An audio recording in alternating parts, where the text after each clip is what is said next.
welcome back to Reading Club. So today I'm going to read you Harry Potter and the Sorcerer's Stone, Chapter 14.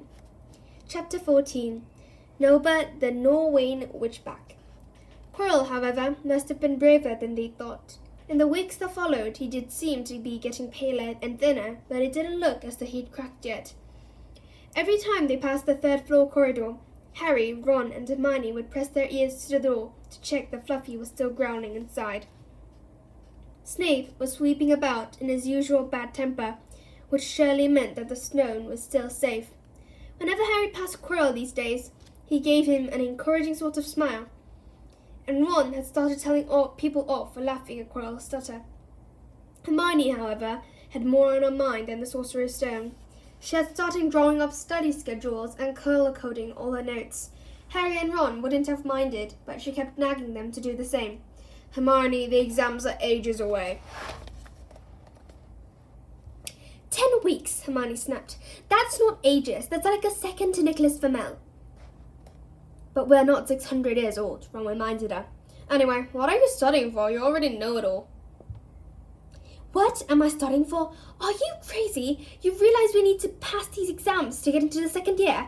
They are very important. I should have started studying a month ago. I don't know what's gotten into me. Unfortunately, the teachers seemed to be thinking along the same lines as Hermione. They piled so much homework on them that the Easter holidays weren't nearly as much fun as the Christmas ones. It was hard to relax when Hermione next to you reciting the 12 uses of dragon blood or practicing wand movements. Moaning and yawning, Harry and Ron spent most of their free time in the library with her, trying to get through all their extra work. I'll never remember this, Ron burst out one afternoon, throwing down his quill and looking longingly out the library window. It was the first really fine day they'd had in months. The sky was a clear, forget-me-not blue, and there was a feeling in the air of summer coming. Harry, who was looking up, Dittany in 1,000 magical herbs and fungi, didn't look up until he heard Ron say, Hagrid, what are you doing in the library? Hagrid shuffled into view, hiding something behind his back. He looked very out of place in his moleskin overcoat. Just looking, he said, in a shifty voice that got their interest at once. And what are you up to? He looked suddenly suspicious. You're not still looking for Nicholas Flamel, are you? Oh, we found out who he is ages ago, said Ron impressively. And we know what the dog's got him. It's a sorcerer's Shh! Hagrid looked around quickly to see if anyone was listening. Don't go shouting about it. What's the matter with you?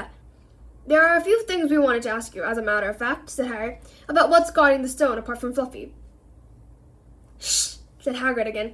Listen, come and see me later. I'm not promising I'll tell you anything, mind, but don't go rabbling about in here. Students aren't supposed to know. They'll think I've told you. See you later then, said Harry. Hagrid shuffled off. What was he hiding behind his back? Said Hermione thoughtfully. Do you think it had anything to do with the stone? I'm going to see what section he was in, said Ron, who'd had enough of working. He came back a minute later with a pile of books in his arms and slammed them down on the table.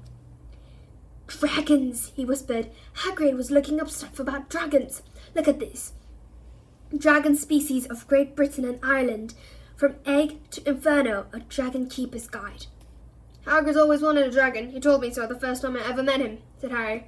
But it's against our laws, said Ron. Dragon breeding was outlawed by the Warlocks Convention of 1709. Everyone knows that. It's hard to stop muggles from noticing us if we're keeping dragons in the back garden. Anyway, you can't tame dragons. It's dangerous. You could see the bands Charlie's got off wild ones in Romanian. But there aren't wild dragons in Britain, said Harry. Of course there are, said Ron. Common Welsh Green and Hebridean Blacks. The Ministry of Magic has a job hushing them up. I can tell you, our kind have to stop putting spells on muggles who've spotted them to make them forget. So what on earth's Hagrid up to? Said Hermione. When they knocked on the door of the gamekeeper's hut an hour later, they were surprised to see that all the curtains were closed. Hagrid called, Who is it? Before he let them in, and then shut the door quickly behind them. It was stifling hot inside. Even though it was such a warm day, there was a blazing fire in the grate. Hagrid made them tea and offered them stout sandwiches, which they refused. So, wanted to ask me something? Yes, said Harry. There are no point beating around the bush. "We were wondering if you could tell us what's guarding this sorcerer's stone apart from Fluffy." Hagrid frowned at him. "Of course I can't," he said. "Number 1, I don't know myself.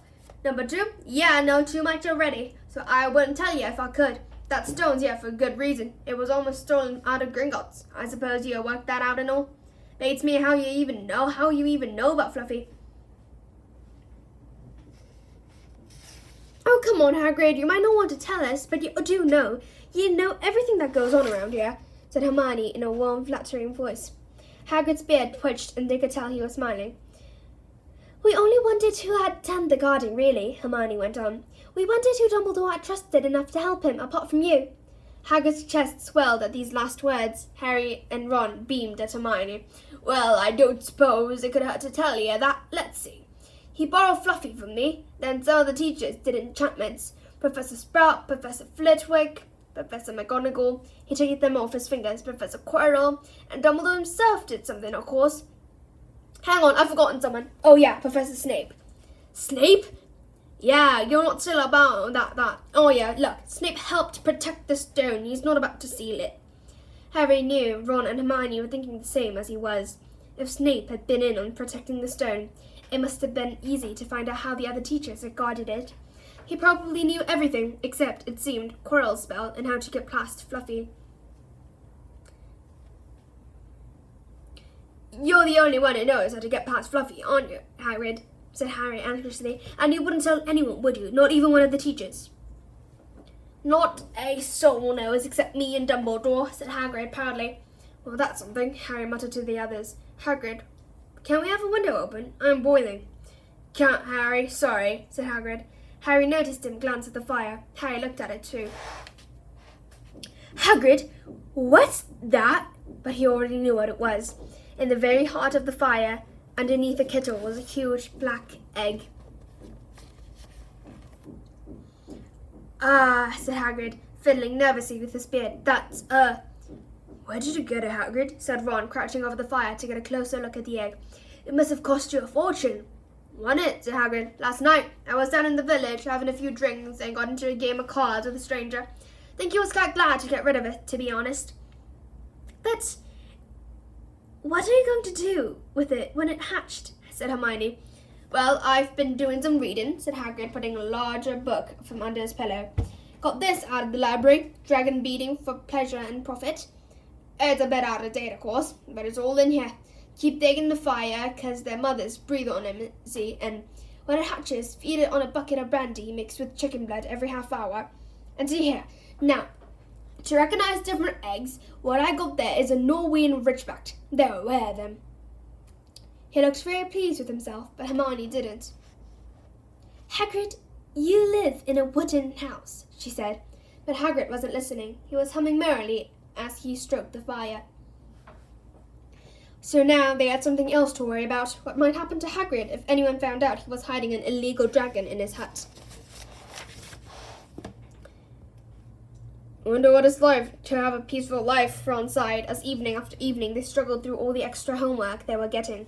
Hermione had now started making study schedules for Harry and Ron too. It was driving them nuts. Then, one breakfast time, Hedwig brought Harry another note from Hagrid. He had written only 2 words. "It's hatching." Ron wanted to skip herbology and go straight down to the hut. Hermione wouldn't hear of it. "Hermione, how many times in our lives are we going to see a dragon hatching?" "We've got lessons, we'll get into trouble, and that's nothing to what Hagrid's going to be in when someone finds out what he's doing." "Shut up," Harry whispered. Malfoy was only a few feet away, and he had stopped dead to listen. How much had he heard? Harry didn't like the look on Malfoy's face at all. Ron and Hermione argued all the way to herbology, and in the end, Hermione agreed to run down to Hagrid with the other 2 during morning break. When the bell sounded from the castle at the end of their lesson, the 3 of them dropped their towels at once and hurried through the grounds to the edge of the forest. Hagrid greeted them, looking flushed and excited. "It's nearly out," he ushered them inside. The egg was lying on the table. There were deep cracks in it. Something was moving inside. A funny clicking noise was coming from it. They all drew their chairs up to the table and watched with bated breath. All at once there was a scraping noise, and the egg split open. The baby dragon flopped onto the table. It wasn't exactly pretty. Harry thought it looked like a crumpled black umbrella. Its spiny wings were huge compared to its skinny jet body. It had a long snout with wide nostrils, the stubs of horns and bulging orange eyes. It sneezed. A couple of sparks flew out of its snout. "Isn't he beautiful?" Hagrid murmured. He reached out a hand to stroke the dragon's head. It snapped out his fingers, showing pointed fangs. "Bless him. Look, he knows his mummy," said Hagrid. "Hagrid," said Hermione, "how fast do Norwayn Ridgebacks grow exactly?" Hagrid was about to answer when the colour suddenly drained from his face. He leapt to his feet and ran to the window. "What's the matter?" "Someone was looking through the gap in the curtains. It's a kid. He's running back up to the school." Harry bolted to the door and looked out. Even at a distance, there was no mistaking him. Malfoy had seen the dragon. Something about the smile lurking on Malfoy's face during the next week made Harry, Ron, and Hermione very nervous. They spent most of their free time in Hagrid's stockinged hut trying to reason with him. "Just let him go," Harry urged. "Set him free." "I can't," said Hagrid. "He's too little. He'd die." They looked at the dragon. It had grown 3 times in length in just a week. Smoke kept furling out of his nostrils. Hagrid hadn't been doing his gamekeeping duties because the dragon was keeping him so busy. There were empty brandy bottles and chicken feathers all over the floor. "I've decided to call him Nobert," said Hagrid, looking at the dragon with misty eyes. "He really knows me now. Watch. Nobert! Nobert! Where's Mummy?" "He's lost his marbles," Ron whispered in Harry's ear. "Hagrid," said Harry loudly, "give it 2 weeks and Nobert's going to be as long as your house. Malfoy could go to Dumbledore at any moment." Hagrid bit his lip. I know I can't keep him forever, but I can't just dump him. I can't." Harry suddenly turned to Ron. "Charlie," he said. "You're losing it too," said Ron. "I'm Ron, remember?" "No, Charlie, your brother Charlie, in Romania, studying dragons. We could send Nobert to him. Charlie can take care of him and then put him back in the wild." "Brilliant," said Ron. "How about it, Hagrid?" And in the end, Hagrid agreed that they could send an owl to Charlie to ask him. The following week dragged by. Wednesday night found Hermione and Harry sitting alone in the common room, long after everyone else had gone to bed. The clock on the wall had just chimed midnight when the portrait hole burst open. Ron appeared out of nowhere as he pulled off Harry's invisibility cloak. He had been down at Hagrid's hut, helping him feed Nobert, who was now eating dead rats by the crate. "It bit me," he said, showing them his hand, which was wrapped in a bloody handkerchief. "I'm not going to be able to hold a quill for a week. I tell you, that dragon's the most horrible animal I've ever met. But the way Hagrid goes on about it, you'd think he was a fluffy little bunny rabbit. When it bit me, he told me off for frightening it, and when I left, he was singing a lullaby." There was a tap on the dark window. "It's Hedwig," said Harry, hurrying to let her in. "She'll have Charlie's answer." The 3 of them put their heads together to read the note. "Dear Ron, how are you? Thanks for the letter. I'd be glad to take the Norwayn Ridgeback, but it won't be easy getting him here. I think the best thing will be to send him over with some friends of mine who are coming to visit me next week. Trouble is, they mustn't be seen carrying an illegal dragon. Could you get the Ridgeback up the tallest tower at midnight on Saturday? They can meet you there and take him away while it's still dark. Send me an answer as soon as possible. Love, Charlie." They looked at one another. "We've got the invisibility cloak," said Harry. "It shouldn't be too difficult. I think the cloak's big enough to cover 2 of us and Nobert." It was a mark of how bad the last week had been that the other 2 agreed with him. Anything to get rid of Nobert and Malfoy. There was a hitch. By the next morning, Ron's bitten hand had swollen to twice his usual size. He didn't know whether it was safe to go to Madame Pomfrey, would she recognize a dragon bite? By the afternoon, though, he had no choice. The cut had turned a nasty shade of green. It looked as if Nobert's fangs were poisonous. Harry and Hermione rushed up to the hospital wing at the end of the day to find Ron in a terrible state in bed.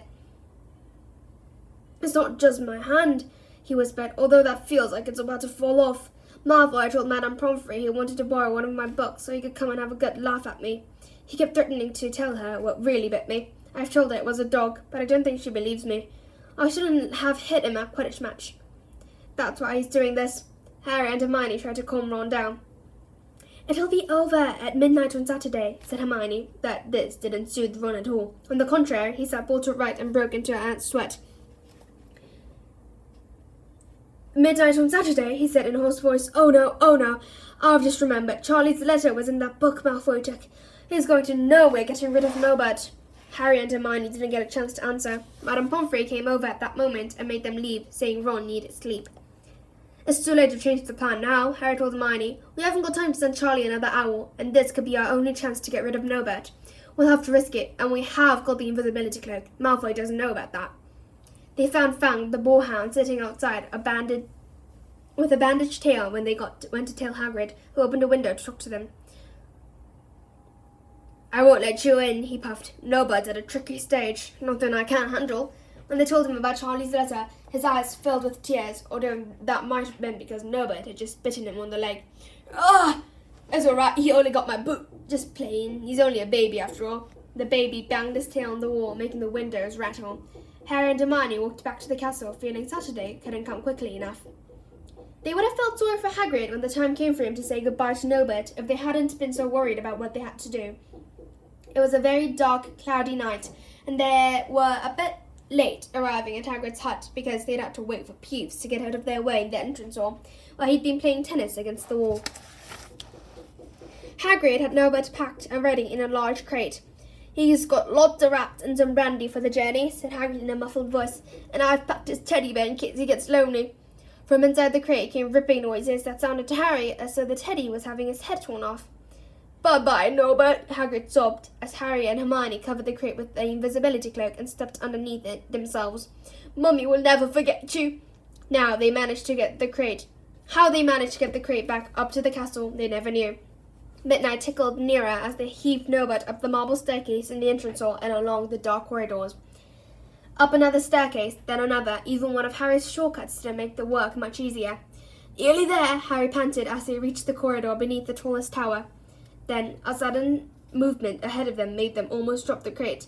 Forgetting that they were already invisible, they shrank into the shadows, staring at the dark outlines of two people grappling with each other 10 feet away. A lamp flared. Professor McGonagall, in a tartan bathrobe and a hairnet, had Malfoy by the ear. Detention, she shouted, and 20 points from Slytherin. Wandering round in the middle of the night. How dare you? You don't understand, Professor. Harry Potter's coming. He's got a dragon. What utter rubbish! How dare you tell such lies? Come on, I shall see Professor Snape about you, Malfoy. The steep spiral staircase up to the top of the tower seemed the easiest thing in the world after that. Not until they stepped out into the cold night air did they throw off the cloak, glad to be able to breathe properly again. Hermione did a sort of jig. Malfoy's got attention. I could sing. Don't, Harry advised her. Chuckling about Malfoy, they waited, Nobert thrashing around about in his crate. About 10 minutes later, 4 broomsticks came swooping down out of the darkness. Charlie's friends were a cheery lot. They showed Harry and Hermione the harnesses they had rigged up so they could suspend Nobert between them. They all helped buckle Nobert safely into it, and then Harry and Hermione shook hands with the others and thanked them very much. At last, Nobert was gone. They slipped back down the spiral staircase, their hearts as light as their heads. Now that Nobert was off them, no more dragon, Malfoy in detention, what could spoil their happiness? The answer to that was waiting at the foot of the stairs. As they stepped into the corridor, Filch's face loomed suddenly out of the darkness. Well, well, well, he whispered, we are in trouble. They'd left the invisibility cloak on top of the tower. So that's the end of this chapter.